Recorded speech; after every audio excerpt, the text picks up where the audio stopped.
Nuevo podcast con Jorge Márquez y Martín Veloso. Casi las 12. Charlas sobre tiempos finales, agenda woke, transhumanismo y mucho más. Casi las 12. En el caso Noelia inicia un artículo diciendo que el problema que había detrás es que estábamos fracasando como sociedad. Cuando una chica de veintitantos años dice que no le queda esperanza para la vida, porque esa fue la razón fundamental para que ella solicitase la eutanasia, no tanto los dolores o la incapacidad, sobre todo la desesperanza, la falta de esperanza. Cuando eso sucede, estamos fracasando como sociedad.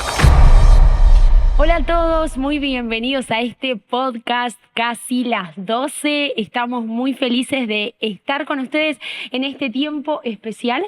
Compartimos temas de interés y temas muy importantes e interesantes. Para aquellos que tal vez primera vez nos están viendo, este podcast Casi las 12 hace referencia a la segunda etapa del gobierno mundial, que el apóstol Jorge Márquez hizo una escritura por el 2012, ¿no? Hizo un libro. Así que bueno, esto sería como la segunda parte. Estamos muy bien acompañados. Sí, señor. Y está con nosotros el doctor Jesús, que se conecta con nosotros desde España. Y no sé, contanos algo de él. Bueno, él es doctor, nació en Santiago de Compostela en 1955, es miembro del Comité Ejecutivo de los GBU, de la Unión Médica Evangélica, y vicepresidente del Grupo de Participación Pública de la Alianza Evangélica Española. El doctor Suárez es un reconocido especialista en endocrinología, cuenta con más de 35 años de experiencia en su profesión y a su vez ha presentado ponencias y comunicaciones en diversos congresos médicos y evangélicos. Bienvenido, doctor. Pero no es lo mismo, no has dicho lo mejor, lo más importante. Su amigo. Es amigo mío. Claro. Y yo doy fe que Jesús es un gran conocedor del tema que vamos a tratar hoy, que es la eutanasia. Además de ser un gran conocedor de doctrina, de teología, miembro de la Comisión Evangélica de España, miembro importante, con mucha trayectoria. Así que para mí es un honor presentarte, Jesús. Pues encantado de saludarlos y de estar con vosotros, aunque sea a tanta distancia. Pero bueno, Uruguay es tierra a la que emigraron muchos gallegos y yo tengo gente encantadora en ese país. Bien, Jesús, algunas cositas hemos nosotros visto como para introducir el tema de hoy, que es la eutanasia.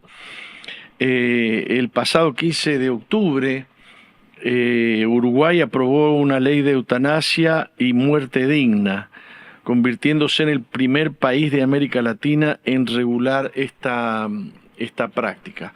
Pero ocurrió que en España ha habido un caso la semana pasada, creo que fue, muy importante, y tuvo un eco después aquí en Bolivia. Es un tema que la sociedad no ha digerido. La sociedad no entiende bien qué es lo que pasa, porque se lo presenta como un acto de misericordia. Por ejemplo, se presenta a la eutanasia como un acto de misericordia, muerte digna, y tú como médico tienes una palabra autorizada y como creyente para hablar sobre estos temas. ¿Qué nos cuentas? Pues primero que la batalla principal se ha dado en el campo de la terminología. Como bien acabas de decir, se habla en España de muerte digna. El término eutanasia no se usa mucho, se usa para citar la ley, pero es reiterado el interés en definir esto como muerte digna y además como un derecho. Así que cuando tú hablas de derecho a la muerte digna, a ver quién se va a oponer a eso. Porque todos estamos a favor de tener una muerte digna. Ahora, lo que hay es que definir el concepto de muerte digna. En mi criterio, la dignidad de la muerte no se define por una inyección letal, sino por la forma en que una persona se acerca a la muerte. Ujú. Qué triste que se considere un derecho, porque no nos queda claro el derecho de quién. En principio dicen que es el derecho de la persona que solicita ayuda para morir. Una de las cosas horribles que tiene la ley que se aprobó en Uruguay es que se toma esto como un hecho en el que el médico, por un lado, ayuda a morir, es decir, le da al paciente no un remedio, sino un veneno y lo mata. O le da algo para beber o algo para que muera, es decir, ayuda al suicidio o comete el homicidio. O sea que también sería el derecho del médico de matar esto, ¿no? Realmente, no tanto un derecho del médico, sino como una forma de despenalizar una actuación de un médico que es contraria a la praxis médica habitual, que es la de terminar con la vida de un paciente a través de una inyección letal habitualmente. Ahora, los médicos no están formados para esto. Hay un mismo de los clásicos que decía, y a mí me parece fantástico, cuando puedas curar, cura. Cuando no puedas curar, alivia. Y cuando no puedas aliviar, consuela. Y con la ley de eutanasia todo esto se nos ha venido abajo. ¿Por qué? Porque los médicos tenemos la posibilidad de aliviar el dolor. Y esa posibilidad, por lo menos en España, no se ha desarrollado suficientemente.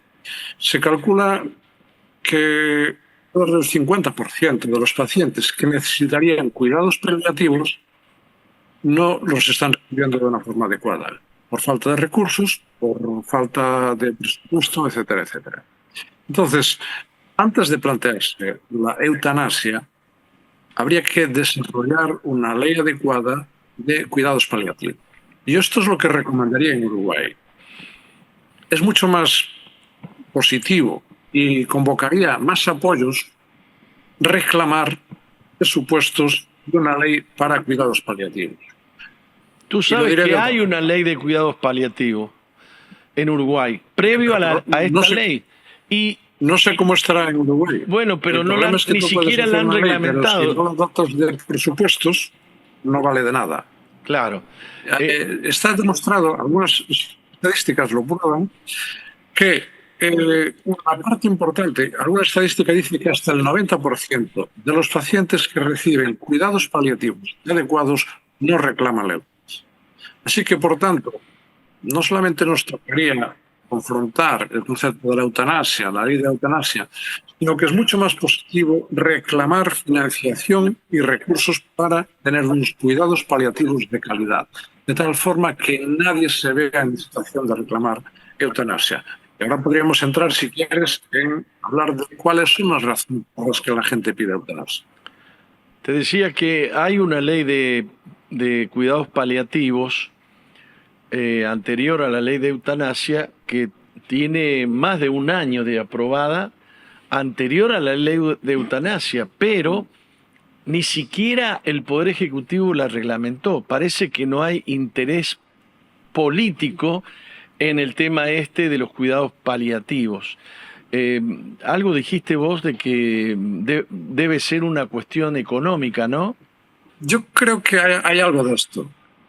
Desde luego, está demostrado que es mucho más costoso el procedimiento de ayudar a un paciente para que tenga cuidados paliativos de calidad que una inyección letal que lo liquida en minutos. Es mucho más barato. Yo no me atrevería a decir que la intención primaria sea abaratar costes, pero es cierto que para un gobierno le sale más barato promover una ley de eutanasia que una ley de cuidados paliativos dotada con recursos y con médicos suficientes. Ahora, doctor Jesús Martín, de este lado, ¿cómo le va? Un gustazo tenerlo por acá. Gracias. Bueno, un poco lo que pasa acá en Uruguay también con el tema del aborto, ¿no? Una joven va al hospital, dice que está embarazada y según la ley debiera atenderla un grupo multidisciplinario de profesionales que la intenten hacer desistir de esa idea. Pasa totalmente lo contrario. La joven se ve apabullada por los profesionales, por la oferta de el aborto. Hacete un aborto, es la única alternativa que tenés. Es como que pareciera ser que lo más rápido, lo más económico y lo mejor es matar, ¿no? Tanto al feto, en el caso del aborto, como a la persona en el caso de la eutanasia. Yo insisto en que es una realidad, pero yo espero que no sea la razón principal por la que se promueve ni la ley ni el aborto ni la eutanasia. Pero es verdad, es una cuestión que está ahí. Por eso también yo pienso que es importante considerar que está habiendo un cambio de paradigmas, un cambio de valores, un cambio de preferencias. Lo han conseguido los promotores del aborto y los promotores de la eutanasia, primero cambiando la terminología. Por lo menos en España nadie habla de aborto, habla de interrupción voluntaria del embarazo. Sí. Y esto es muy diferente, es lo mismo, pero se digiere mucho mejor para la población interrupción voluntaria del embarazo. Lo mismo la muerte, la eutanasia. Claro. Si hablas de derecho a una muerte digna, eso la población lo digiere mucho mejor. Te voy a poner un ejemplo. Recientemente, con el caso Noelia, yo publiqué un artículo en el periódico de mi ciudad. Yo tengo hábito de publicar artículos en mi ciudad. Mi ciudad me conoce mucha gente. Yo pongo la cara en lo que escribo y alguna vez seguramente que me llevarán a juicio por lo que estoy diciendo. En el caso Noelia yo hice un artículo diciendo que el problema que había detrás es que estábamos fracasando como sociedad. Cuando una chica de tantos años dice que no le queda esperanza para la vida, porque esa fue la razón fundamental para que ella solicitase la eutanasia, no tanto los dolores o la incapacidad, sobre todo la desesperanza, la falta de esperanza. Cuando eso sucede, estamos fracasando como sociedad. Ese era el meollo de mi artículo, ¿no? Bien, pues se publicaron aquel mismo día no menos de 3 artículos adicionales, y los que firmaban eran personas que yo conozco algunas y son ciertamente conservadoras y de derechas. Y ellos decían que bien que a esta chica por fin se le dio la libertad, se le concedió el derecho a hacer lo que quería, morir dignamente. ¿Qué significa esto? Que ya no es una cuestión de izquierda o derecha, que es una cuestión de valores y es mucho más profundo. Por lo tanto, yo les animaría a ustedes en Uruguay a que hagan la batalla de los valores. Por supuesto que hay que hacer la batalla de la política, claro que sí. Hay que hacer la batalla de la calle, pero sobre todo la batalla de los valores. Y es mucho más profunda que decir, bueno, esto es que los de izquierda están por eso y los de derecha están... No. En España, la mayoría de la población de derechas está a favor de la ley de eutanasia. Más aún, cuando venga el PP al gobierno, y no tardará en venir, estoy seguro que no derogará la ley de la eutanasia. Porque es un problema mucho más profundo, es un problema de valores. Es un problema que hay que trabajar en la población general y en los médicos. Enseñar a los médicos que nos han formado para ayudar al paciente, no para liquidarlo con una inyección. Esta es la batalla, este es el campo de batalla, el de la terminología, dejar de llamarle derecho a la muerte digna y el de los valores. Hay algunos que hablan de, en vez de decir derecho, de defender valores, hablan de guerra cultural. ¿Qué diferencia habría entre decir batallamos a favor de los valores o decir hablamos de una guerra cultural? Yo creo que es una terminología más cristiana defender valores que la batalla cultural, porque cuando hablamos de batalla cultural hablamos de términos que tienen que ver con cultura y evidentemente el cristianismo ha influido en algunas culturas, pero en la cultura occidental y en la cultura latinoamericana hay otros elementos que no son solamente cultura cristiana. Ustedes ahí en Latinoamérica saben bien lo que es el sincretismo y lo que es la asimilación de cultos autóctonos y todo eso, que entran dentro de la cultura latinoamericana. Y eso no es cultura que nosotros favorezcamos, ¿no? Bueno, podríamos hablar de este tema para todo un programa. No, yo creo que tiene que ver más con los valores que defendemos como personas que tenemos una visión de la vida. Hay una frase que escribí hace ya tiempo que decía que la forma en la que abordamos la muerte define cómo entendemos la vida y sus valores. Por lo tanto, yo creo que se trata de una batalla por los valores, no tanto de una batalla cultural. Perfecto. Martín estuvo sondeando en la historia de la eutanasia, porque parece que no es tan nuevo como nos parece, ¿no?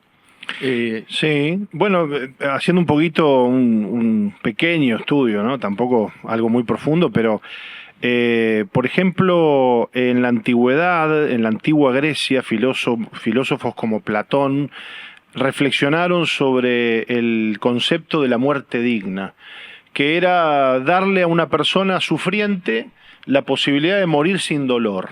Ya esas discusiones se daban en el ámbito de Grecia y Platón hablaba de estos temas, o sea que era algo que estaba, digamos, dentro del consciente colectivo, el hecho de que se pudiera matar o darle la muerte a alguien porque estaba sufriendo en la vida, ¿no?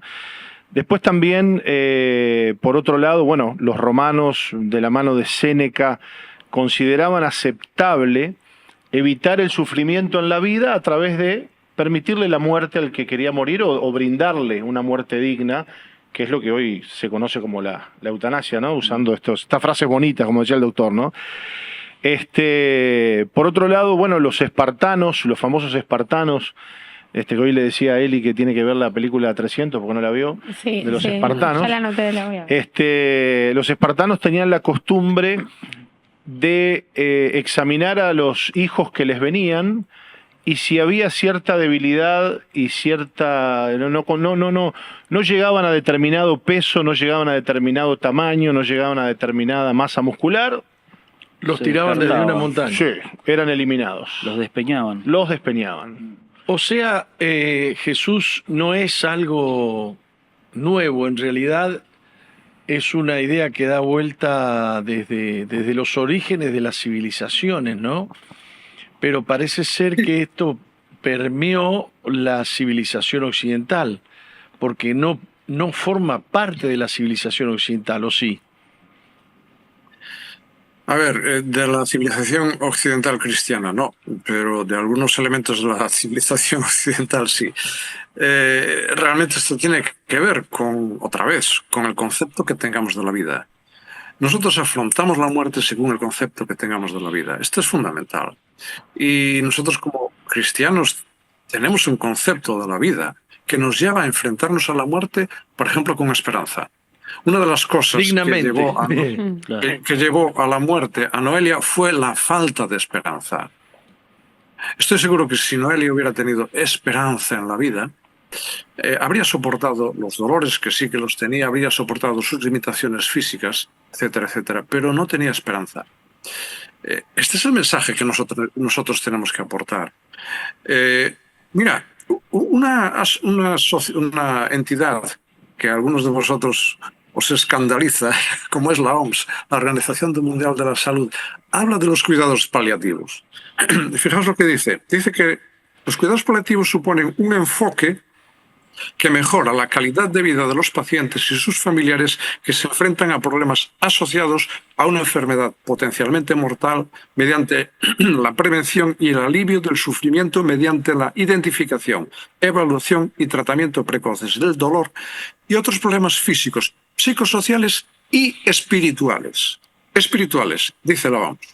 Quiero decir que los elementos espirituales son fundamentales a la hora de abordar esto. ¿Qué sucede? Que cuando ese sustrato espiritual, por eso no me gusta hablar de guerra cultural, sino de enfrentamiento de valores. Cuando esos valores se pierden, la muerte, pues la eutanasia se plantea no solamente ahí, más recientemente. Fijaos, si has hecho esa revisión histórica, ¿qué fue la barbarie de Hitler? Bueno, realmente no se le aplicaba eutanasia a los judíos para quitarles dolores, no, para nada. Pero sí, al principio, se la eutanasia a personas con enfermedades mentales. Y fijaos qué importante, cómo lo vincula con el debate actual de la eutanasia. Hablaban de que a esas personas con problemas mentales, físicos, etcétera, etcétera, estaba justificado aplicarles la eutanasia porque eran vidas que no merecían la pena ser vividas. Vidas que no merecían la pena ser vividas. Noelia decía en una entrevista que para ella su vida no merecía la pena ser vivida.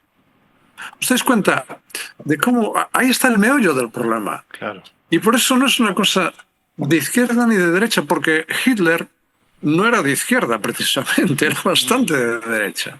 Y en su tiempo la eugenesia y estas cuestiones pues estaban en boga. Hoy en día tenemos ese problema. Tenemos una reapertura de la sociedad a la eutanasia a un lado y otro del espectro político, porque la sociedad está perdiendo los valores cristianos, está perdiendo motivos para la esperanza.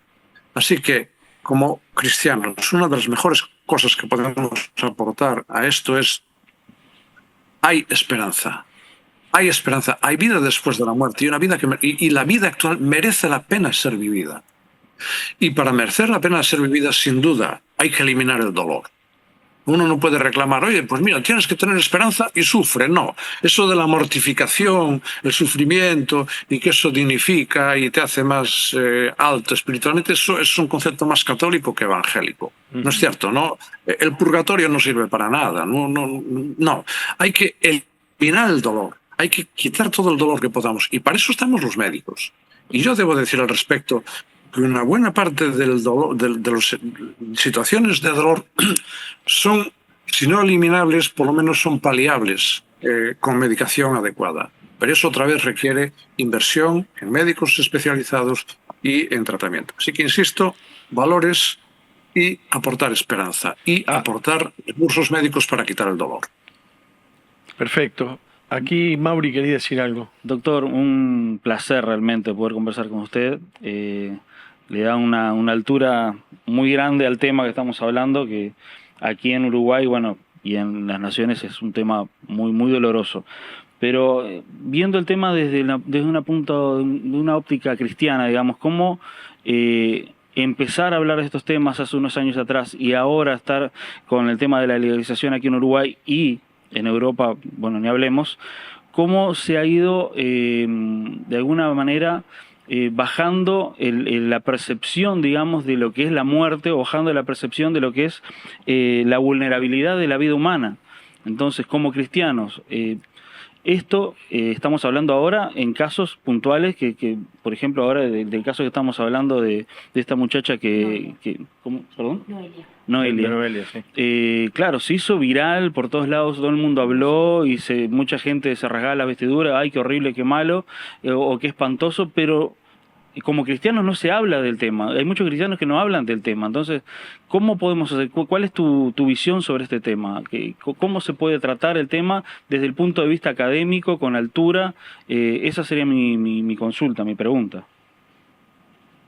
Desde el punto de vista académico, desde el punto de vista cristiano. Yo soy médico, soy especialista y soy cristiano. Y soy antes cristiano que médico. Que especialista. Claro. Mira, hay dos cuestiones a aportar, una hacia afuera y otra hacia adentro, desde mi perspectiva. Hacia afuera, por favor, tenemos que decir a la gente que hay esperanza y que la vida merece la pena ser vivida. Y para eso tenemos el mensaje del Evangelio, es crucial, es fundamental. Hay pocas propuestas hoy en día que demuestren que la vida merece la pena ser vivida. Tenemos un mensaje único, especial, que esta sociedad necesita urgentemente y está clamando a gritos pidiéndola. Y cada vez que una persona pide la eutanasia, está realmente clamando a gritos por ello. Esta sociedad está clamando a gritos también por una perspectiva consistente de la familia. Yo no sé lo que pasa en Uruguay, pero yo les aseguro que en España un porcentaje importante de los pacientes que piden eutanasia pues sufren mucho. Muchos de ellos tienen cáncer avanzado, tienen enfermedades neurológicas, pero algo que a ellos les empuja a la eutanasia, ¿saben ustedes lo que es? El no ser una carga para la familia. Claro. Tenemos que recuperar el concepto de la familia como un entorno amoroso, acogedor, en el que nadie sienta que va a ser una carga, sino que estamos ahí todos para apoyar. Además de esto, decía que tenemos que tener una propuesta hacia adentro, hacia los evangélicos. Mira, los evangélicos a veces somos un poco duros, si se me permite la expresión, y condenamos a las personas que piden la eutanasia diciendo, bueno, mira tú, oh, qué barbaridad lo que se hace, ¿no? Tendríamos que entender que el ser humano, en un concepto bíblico, es un ser vulnerable, un ser expuesto al sufrimiento. El Señor Jesús llevó nuestros dolores. No nos condenó por sentirnos desesperados ante el dolor, sino que lo sufrió él mismo. Y él estuvo en angustia insoportable, hasta sudar gotas de sangre. El Señor Jesús sabe lo que es el dolor. Nosotros los cristianos deberíamos saber lo que es el dolor. Y entender que cuando una persona pide la eutanasia no lo está haciendo pues por gusto o por ser muy progre, sino porque está angustiado y con dolor y con sufrimiento. Deberíamos acercarnos a este tema con una mayor humanidad, no desde el dedo acusador de la condena, sino desde el abrazo de la misericordia, la comprensión y el ser capaz de sufrir con el que sufre. Y desde esa posición de amor, ofrecer entonces la esperanza y pedir apoyo médico para ofrecer alivio del dolor físico. Desde ese punto de vista, creo que nosotros tenemos la mejor oferta que se le puede dar a una persona en una situación extrema, como sería una enfermedad de estas que no tienen retorno según la ciencia. ¿Sabes? Uno de los detalles de la ley de Uruguay es que también esta ley regula el deseo de morir de alguien que tiene un dolor insoportable y no define cuál es el dolor insoportable. Podría ser una gran depresión. Claro, podría ser, qué sé yo, algo que no aguanto, que no soporto. Es muy común que la gente diga, no aguanto más, no doy más, no soporto más, no quiero vivir, me quiero matar. Esta ley estaría amparando a esas personas que no están atravesando algo tan difícil, sino que lo conciben o lo sienten como difícil. Es cierto, es así. Yo creo que el caso Noelia en buena parte fue un caso de este tipo. Sí que tenía limitaciones físicas, sí que tenía dolor, pero en buena parte fue, como ella decía, por la falta de esperanza y por una depresión muy profunda. Esto abre la puerta a que efectivamente la depresión se entienda como una causa justificada para aplicar la eutanasia. Y esto es terrible. Esto es terrible porque, bueno, se abre el espectro de aplicación de una forma preocupante. No solamente porque todos hemos pasado por momentos depresivos, hay personas que han pasado por depresión profunda y que la han superado. Claro, si a esas personas se les hubiese aplicado la eutanasia en el momento de la depresión profunda, no habría ya nada más. La depresión, cuidado, tiene razones existenciales, pero a veces también son razones médicas. Un tumor cerebral puede ser causa de depresión profunda. Una enfermedad de Cushing puede ser causa de depresión. Y hay que saber tratarlo, hay que abordarlo. Pero también nos abre otra puerta preocupante. Y es que personas allegadas, cuando el paciente está incapacitado, inconsciente o así, puedan de alguna manera promover la aplicación de eutanasia en un paciente que está en una de estas situaciones. Y esto ya es muy peligroso. Esto ya es muy peligroso. Por eso creo que nosotros los evangélicos no nos debemos desentender de lo que está sucediendo con lo que se llaman los comités de garantías y evaluación. Porque en esos comités se está participando, por lo menos en España, personas que no son nada imparciales, no están en el medio. Esas comisiones no son ciertamente equilibradas, por lo menos por lo que yo he investigado en el caso de Noelia, ¿no? Y había allí muchas personas que participaban en asociaciones por el derecho a una muerte digna. Claro, ahí tendríamos que tener una voz. Esas comisiones tendrían que tener un equilibrio y no lo están teniendo. ese terreno, cuidado, por favor, en Uruguay no lo pierdan ustedes. Si ustedes tienen la posibilidad de incorporarse a esas comisiones de garantías y evaluación de lo que se llaman contextos eutanásicos, o sea, situaciones son las que van a decidir si una persona se le va a aplicar o no la eutanasia, pues por favor, incorpórense ahí. Incorpórense no de forma dogmática, incorpórense para colaborar, pero ofreciendo otra perspectiva, la perspectiva de esperanza, la perspectiva del apoyo de la familia, la perspectiva del apoyo espiritual y la perspectiva de, oiga, reclamémosle al gobierno más inversión en cuidados paliativos. Bueno, ese es un mensaje hacia adentro, hacia la iglesia, ¿no? Tenemos, Sí. tenemos para dar lo que nadie tiene para dar, que es la esperanza de la que estás hablando. Y tenemos que decir acá que Jesucristo dijo: yo he venido para que tengan vida y para que la tengan en abundancia. Una persona que no conoce a Cristo, no conoce ese apego a la vida, que nosotros lo entendemos, pero hay otros que no lo entienden. Y tienes razón cuando dices, a veces opinamos y son solamente opiniones, pero transmitir esa esperanza, transmitir la vida de Cristo es algo que la Iglesia no está haciendo en su debida medida. Estoy de acuerdo y animo a que lo hagamos y animo a que nos acerquemos a esas personas. Y reitero lo que dije antes, con humanidad. Jesús llevó nuestros dolores, no es que se los llevase, sino que los sufrió en carne propia. Y los podemos describir. Acabamos de pasar la Semana Santa y recordamos toda la pasión de Jesús, ¿verdad? Mira, Jorge, yo ahora recuerdo un episodio durísimo que vivimos, que fue una persona de nuestra iglesia que le murió un hijo. Yo creo que no hay mayor dolor que la muerte de un hijo. No lo hay, no lo hay.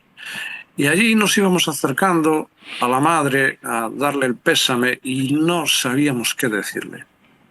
Mi mujer supo qué decirle y me dejó pasmado y fue de gran consuelo. Le dijo: tienes un dolor que nadie puede comprender, salvo Dios. El Padre Dios sabe lo que es perder un hijo.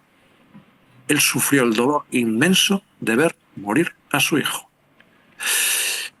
Quiero decir con esto que cuando nos acerquemos a estas personas, por favor, hagamos ver que entendemos su sufrimiento, que lo conocemos, que lo percibimos, que nos solidarizamos con él. A veces incluso lo que corresponde es callar, estar en silencio y dirigir los ojos a la persona, hacerle ver que sentimos con amor lo que está pasando y que comprendemos su sufrimiento, que no lo trivializamos, que no lo decimos, pues esto ofréceselo a no sé qué. No le tienes nada que ofrecer a nadie. Sencillamente comprendemos tu dolor. Nos gustaría estar contigo, a tu lado, darte la mano. A veces dar la mano puede mucho más que decir 50 palabras teológicamente bien fundamentadas. Este tipo de aproximación humana y de esperanza es el que podemos ofrecer, y ofrecerlo con seguridad a la sociedad. Porque, como decía antes, los elementos espirituales están reconocidos como elementos importantes en esos contextos eutanásicos, en esos contextos de eutanasia. La propia OMS reconoce que hay que tratar esos aspectos, decía, físicos, psicosociales y espirituales. Tenemos toda la autoridad para entrar ahí, con cuidado y con humanidad, pero para entrar ahí. Perfecto. Te voy a plantear otro caso. Calculo yo no sé si poder usar el término eutanasia, pero leí una noticia en el día de hoy o en el de ayer, no me acuerdo, que una mujer que llevaba 4 años muerta cerebralmente se despertó en el donde se hacen las operaciones. En el quirófano. En el quirófano se despertó cuando le estaban por sacar los órganos. Wow. Contame, ¿no será que también se practica la eutanasia con cierta legislación de trasplante de órganos? Sinceramente creo que no. Creo que no. A ver, a mí me extraña, a veces los periodistas interpretan como interpretan, y a mí me gustaría conocer el caso a fondo. Ahora, doctor, perdón que te corte. ¿Estás al tanto de la denuncia que pone los abogados cristianos sobre la médica que tramita la eutanasia de Noelia, dado que, bueno, hay un presunto delito de prevaricación, ya que se alega que hay un conflicto de intereses porque, bueno, la doctora también era coordinadora de trasplantes. Sí.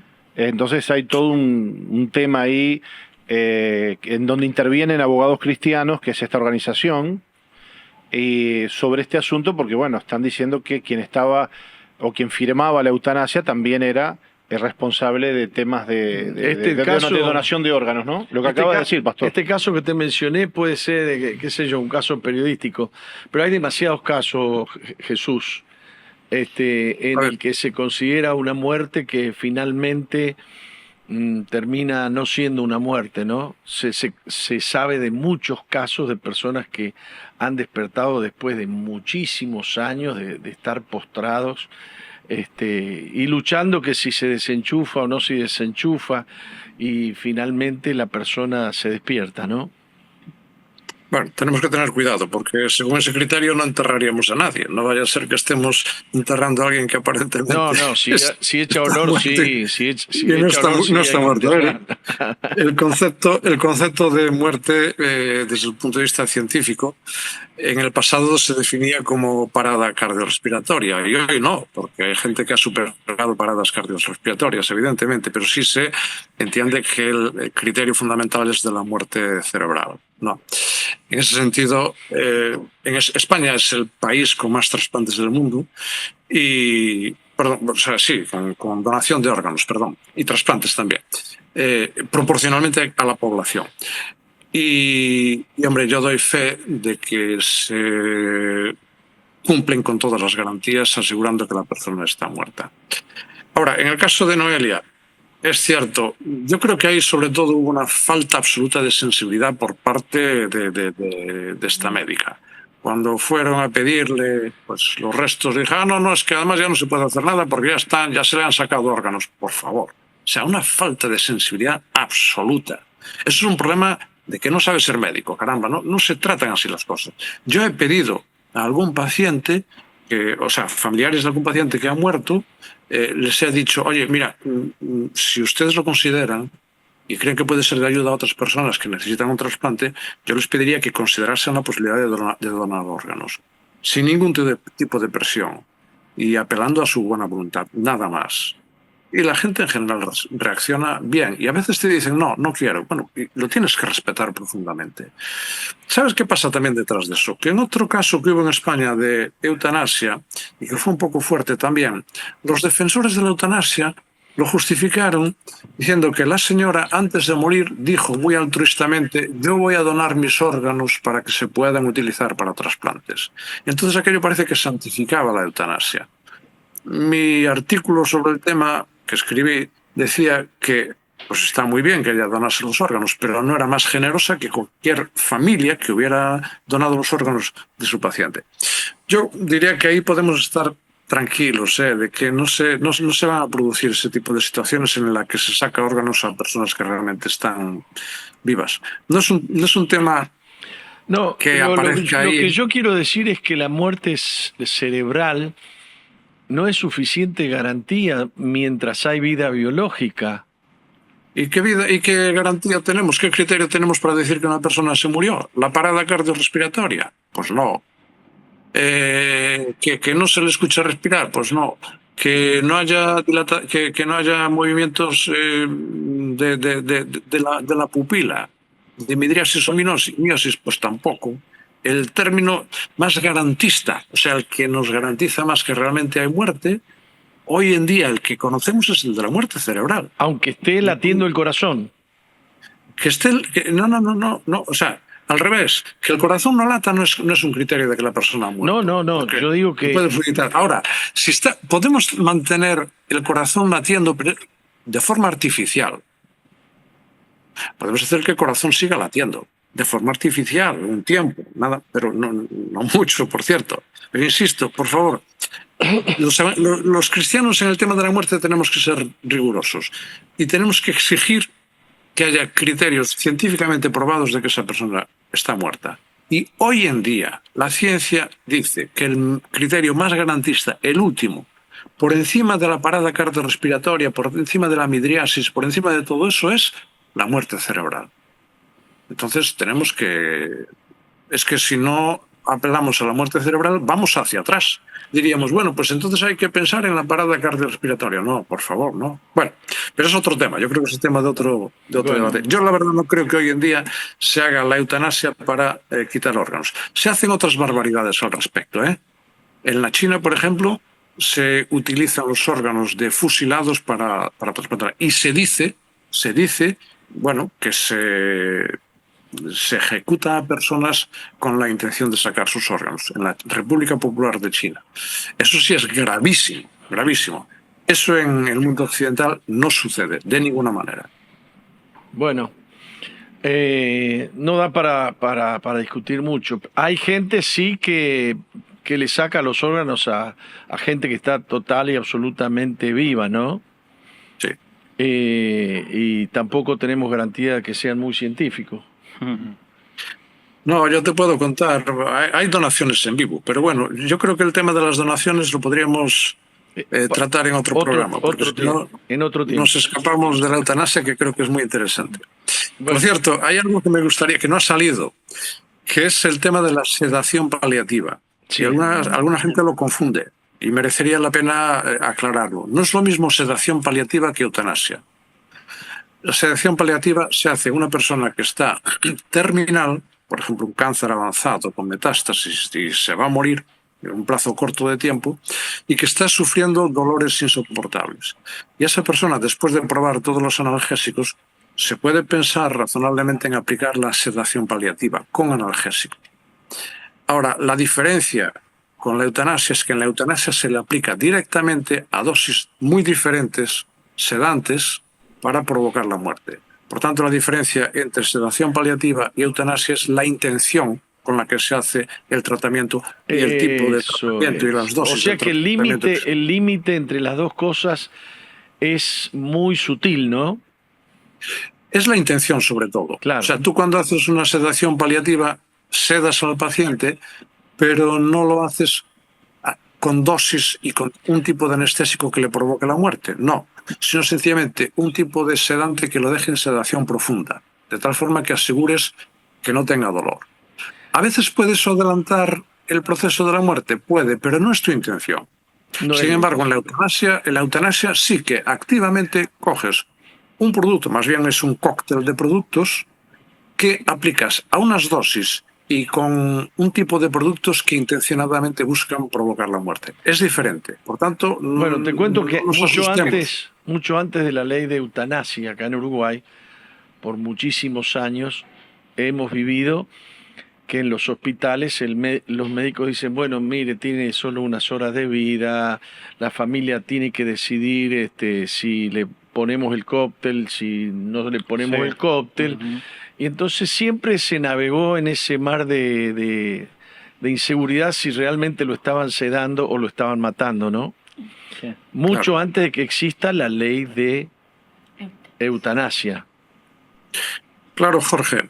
Mira, yo te puedo asegurar que en España se practicó la eutanasia durante la pandemia. Tema que a ti te gusta tanto la pandemia, que otro día hablaremos de él. En la pandemia se practicó, estoy seguro. Claro, yo esto lo digo porque han salido casos y han salido cosas. Si alguien me quiere llevar al juzgado por esto, pues me puede llevar, pero estoy seguro de que eso sucedió. Y además es que lo he visto en casos pues dramáticos. Y efectivamente ha sucedido eso. Mire, el paciente se está muriendo, mire, mejor le aplicamos una sedación profunda y realmente no era una sedación. Aquello no era una sedación paliativa. Me encanta el criterio tuyo. Aquí el problema es la intención. Sí, pero es que la intención conlleva un tipo de tratamiento y unas dosis diferentes. Si tu intención es la sedación profunda, pones unos productos a unas concentraciones diferentes que si pones una eutanasia. Con la eutanasia tú lo que buscas es la muerte del paciente. Claro. Y es cierto, en España se practicó, estoy convencido, durante la pandemia. Y eso, el problema es que se quedó ahí. Y no ahí pues hay bueno, ahí sería otro tema, ¿no? Pero ahí sí que hay juicios que se han abierto contra responsables sanitarios de la Comunidad de Madrid, que por cierto estaba gobernada por el Partido Popular de derecha en aquel momento, por no trasladar a hospitales a pacientes que, como eran mayores y se decía que estaban en una situación, bueno, de pocas expectativas, no se les trasladaba al hospital y se morían. Y se les aplicaba una sedación. Eso yo creo que desde el punto de vista ético cristiano es inaceptable y condenable por completo. Para mí eso es una eutanasia. Perfecto. Quisiera que nos pudieras dar unas palabras finales orientadas a los cristianos para motivarlos en su acción hacia afuera y hacia adentro. Yo diría que hacia afuera tenemos que dar la batalla, como decía, de la terminología. Por favor, no digamos nunca nosotros derecho a morir dignamente. Es una terminología que es manipuladora. Hablemos de eutanasia. Y tampoco sirve esa palabra, ¿no? La eutanasia es verdad, si vamos a ser exactos. Muerte buena. La eutanasia es buena muerte, efectivamente. Habría que hablar posiblemente, bueno, de asistencias. Bueno, podría ser, sí. O podría ser en algunos casos suicidio asistido. Suicidio asistido, que también es la terminología. Yo creo que sí, deberíamos usar más el término suicidio asistido, porque entonces hay que enfrentar el tema del suicidio y asistir al suicidio. Yo le llamo también derecho al homicidio. Es fuerte. Entonces, como digo, trabajar la batalla de la terminología, la batalla de las decisiones políticas. Mira, ya seguramente no vamos a poder revertir en Uruguay la ley de eutanasia. Y si viene un gobierno de derecha, estoy seguro que tampoco revertirá la ley de eutanasia. Pero sí podemos incidir políticamente en reclamar al gobierno que en los presupuestos generales del Estado se dote adecuadamente, mucho más de lo que se dota hoy, la asistencia de cuidados paliativos, tanto en medios técnicos como humanos. Y eso es una batalla política que merece la pena hacer. Porque si aplicamos cuidados paliativos de calidad, se reducirá drásticamente el número de eutanasia. Será la forma más eficaz de luchar contra la eutanasia, apoyando cuidados paliativos. Y tiene además un beneficio añadido, y es que hay mucha gente no creyente, no evangélica, que está convencida de que hay que apoyar los cuidados paliativos. Eso es algo que poca gente se opone a apoyar los cuidados paliativos. Demos esa batalla, démosla en positivo. No nos limitemos a decir no a la eutanasia. Digamos, oiga, quiero que usted de mis impuestos me retire más cantidad para cuidados paliativos. Y ahí encontraremos muchos cobeligerantes, mucha gente que trabajará con nosotros, sea evangélica o no, sea de un lado o de otro del espectro político. Pero quizás para adentro mi mensaje principal es, por favor, ante la eutanasia, ante un paciente que se plantea la eutanasia, primero, asegurémonos de que los médicos le aportan los recursos necesarios para aliviar el dolor. Si además está en una situación terminal, no nos opongamos, creo yo, a una sedación terminal, a una sedación, perdón, terminal no, sedación paliativa. Pero, a nivel personal, hagamos familias, fomentemos familias en las que el paciente se siente acogido, que el paciente no se sienta nunca solo, ni mucho menos que sienta que es una carga para la familia. Resolver esto resuelve muchas proposiciones de eutanasia. Y en cualquier caso, por favor, seamos cercanos. Nosotros no somos la gente del no. Y parece que a veces, por la forma en que nos expresamos, vamos todo el día diciendo a todas las cosas no. No somos la gente del no. Somos la gente que es cercana, que se acerca al paciente, que le da la mano y que comprende su dolor y su sufrimiento. Y que no lo condena de entrada porque esté pidiendo la eutanasia. Que le haga comprender, que diga, mira, yo entiendo las razones por las que lo pides, pero yo te ofrezco una salida mejor. Hay esperanza. Tu vida, por favor, no digas que no merece la pena ser vivida. Tu vida merece la pena ser vivida. Aunque sea un día, 24 horas, merece la pena ser vivida. Y entremos con cuidado, con amor, con afecto, metamos ahí el mensaje del Evangelio, porque es la mejor esperanza que podemos dar a las personas que se plantean la eutanasia. Si me permite, yo agregaría algo. Claro. Conocí a una enfermera que era enfermera de CTI, se le dice acá, terapia intensiva. Sí. Y a veces los domingos venía llorando a la iglesia de emoción, trayendo el testimonio de alguien que se estaba muriendo y ella logró entregarla a Cristo. Una tarea importante de los creyentes es acercarse a la gente que sufre y que está en los dolores de la muerte, llevando como lo que vos dijiste que necesitamos llevar, que es la esperanza que la gente no tiene. Algunos mueren en el vacío, en el silencio y en el vacío más oscuro. La Iglesia, en vez de discutir tanto estos temas, debiera ser más compasiva, más misericordiosa. Es necesario que la Iglesia visite esos lugares de dolor y lleve con la presencia del Evangelio, con la presencia del Espíritu Santo, con la presencia del creyente, esa esperanza de vida de la que estás hablando, más que discutir los temas más técnicos, qué sé yo. Para mí es un honor poder decir, hay gente en mi iglesia que tiene una compasión tan grande, que van y visitan los médicos, visitan los hospitales, y que tienen una alegría tan grande de hacer esa tarea, como le ha ocurrido a otros creyentes que se han enfermado profundamente, que han tenido que ser internados en el hospital y se preguntaban, pero ¿para qué Dios permite esto? ¿Por qué Dios permite lo otro? Y después se ponen a hablar con un enfermo de al lado o del otro lado y resulta que se entregan a Cristo, les dan testimonio. Nosotros somos sembradores de vida, ¿no, Jesús? Es así. Yo, si me permites, no sé si tenemos tiempo, yo te contaría por qué el Señor me partió un pie en una ocasión hace años. Pues no tengo tiempo de contarlo entero, pero me lo partió el Señor. Yo tenía que ir a un sitio para cumplir con mi responsabilidad como secretario general de la Alianza Evangélica y acabé yendo a otro. Una chica jovencita, muy joven, 30 años o así tenía, se estaba muriendo de cáncer con metástasis. Y yo dije, bueno, que vaya Eva, yo tengo que ir a cumplir con mi deber. Y me fui. Y el Señor no me dejó ir. Me partió un pie. Me partió un pie y entonces me di cuenta que tenía que ir a visitar a esta chica que se estaba muriendo. Bendito sea el Señor. La verdad es que gracias por solidarizarte con mi pie.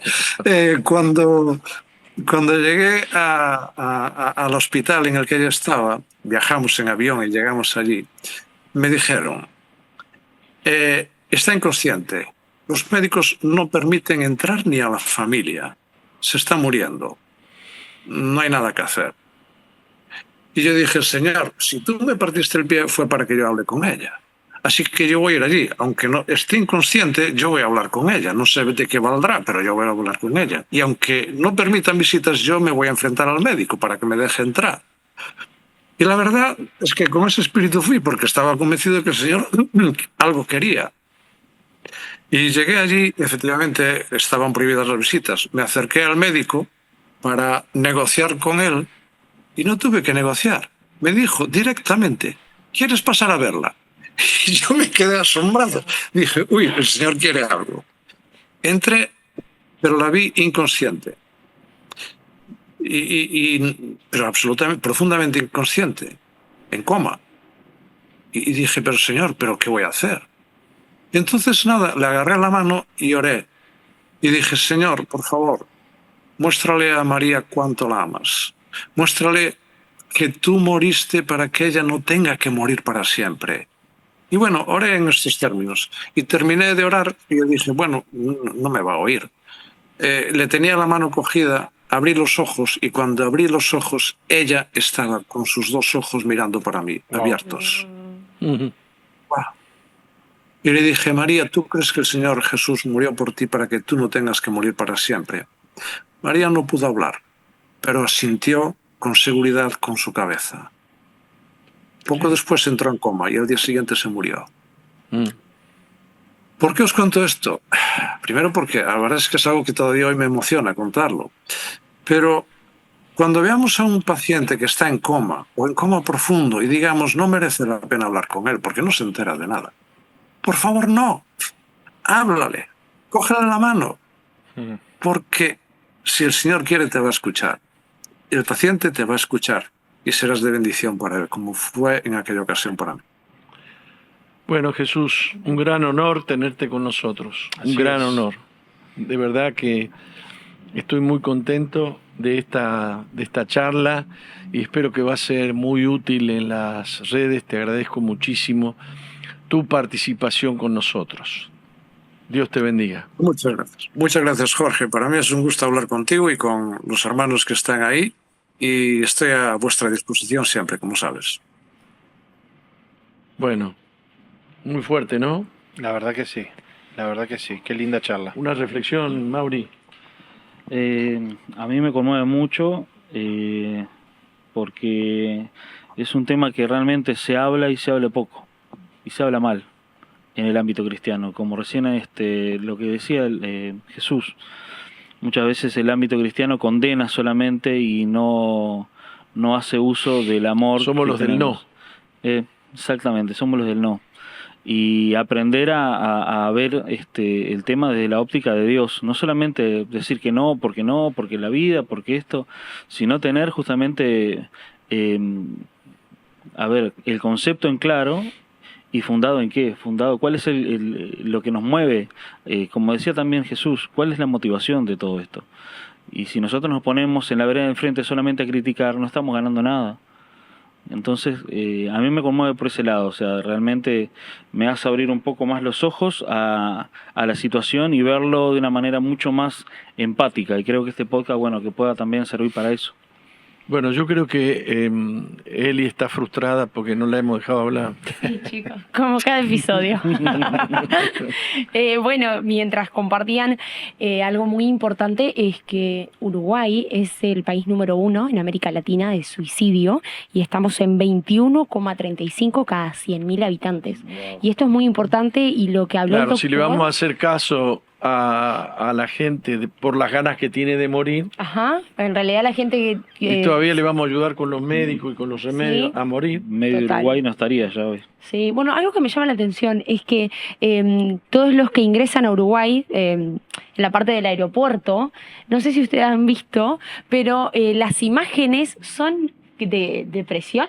De gente muy triste. Entonces, en el puente de la salida. Ajá, sí. de la salida. Hay unas pinturas que dan asco. ¿Sí? Entramos a un país depresivo. Depresivo, total. Es una Así locura. te recibe Uruguay, tristemente. Tan lindo el aeropuerto, ¿no? Sí, tan lindo. Es uno de los más lindos. Dicen. Es verdad, sí, es verdad. Sí, es que es. Ahora, algo que sorprende es cómo sucumbimos ante el espíritu de muerte o de adicción, porque, digamos, en vez de combatir ese espíritu de muerte, tratamos de resolver la muerte con la muerte.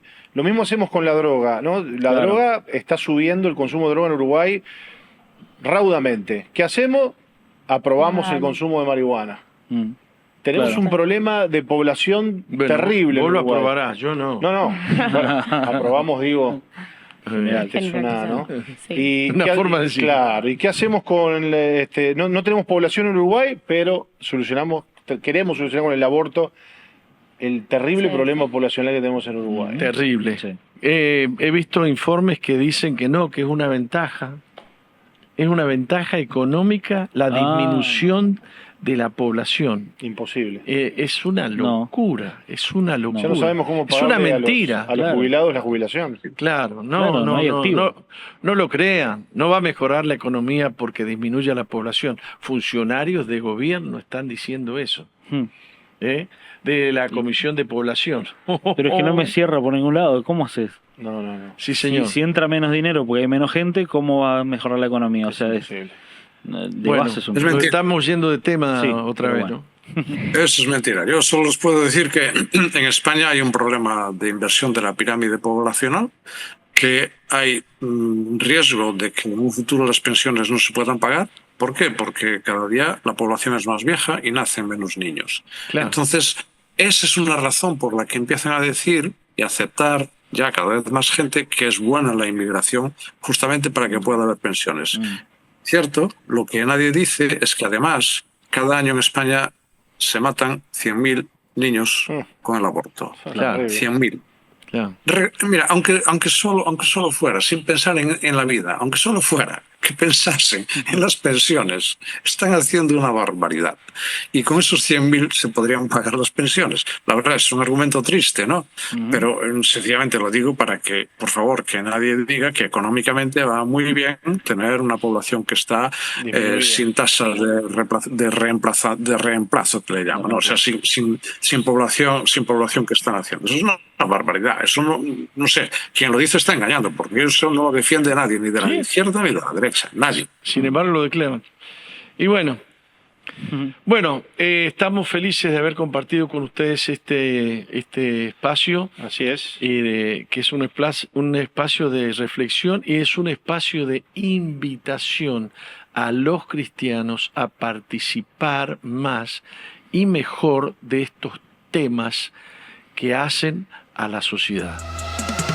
Casi las 12.